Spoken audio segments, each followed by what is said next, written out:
अमृतवाणी आपका हार्दिक स्वागत करती है।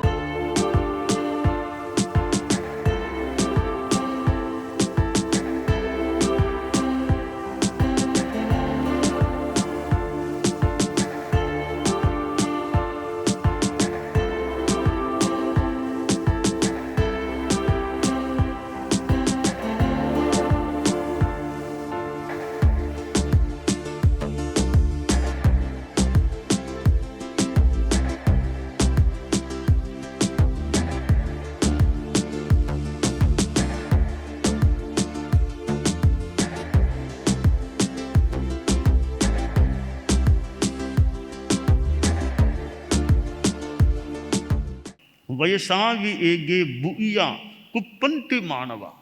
वचन से कठोर कहे जाने पर कई मनुष्य कुपित हो जाते हैं, पर यह कुपित होना भी कहीं हमारी कमजोरी हो सकती है। बड़ी साधना है तो कोई कुछ भी बोल दे, आदमी शांति में रहता है, गुस्सा नहीं करता। प्रेक्षा ध्यान की साधना, इससे हमारा गुस्सा कमजोर पड़ जाए, उपशांत कसाय हम बन जाए। इतने प्रयोग हैं प्रेक्षा ध्यान के। ज्योति केंद्र प्रेक्षा है, दीर्घ श्वास प्रेक्षा है। लक्ष्य बन जाए भी गुस्से को, जिसको गुस्सा ज्यादा आता हो वो लक्ष्य बना ले कि मुझे गुस्से को कम करना है। फिर 3 महीना 4 महीना वो निरंतर प्रयोग करे। तो दीर्घ काल नैरंतर्य सत्कारा सेवितो दृढ़ भूमि ही बताया गया। कोई प्रयोग हम करें ध्यान का और का किसी लक्ष्य के साथ, उसके लिए 3 बातें हैं।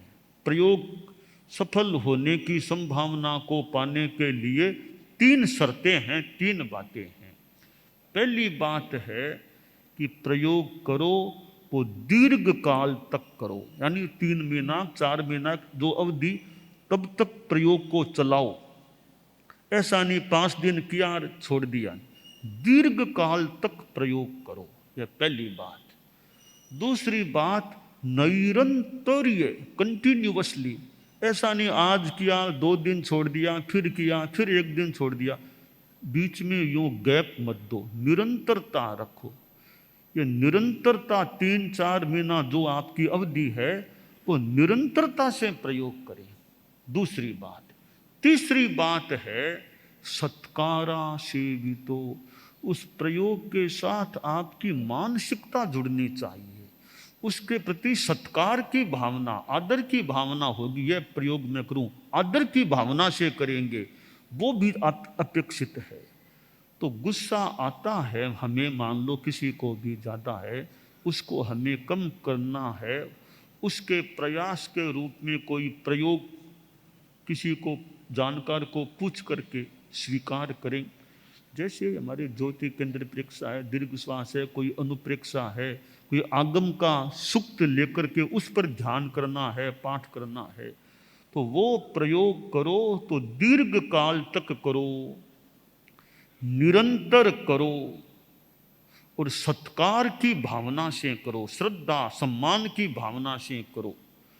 तो वह प्रयोग दृढ़ भूमि ही मजबूत बन सकता है और हो सकता है हमें अपने लक्ष्य की प्राप्ति में सफलता भी मिल जाए।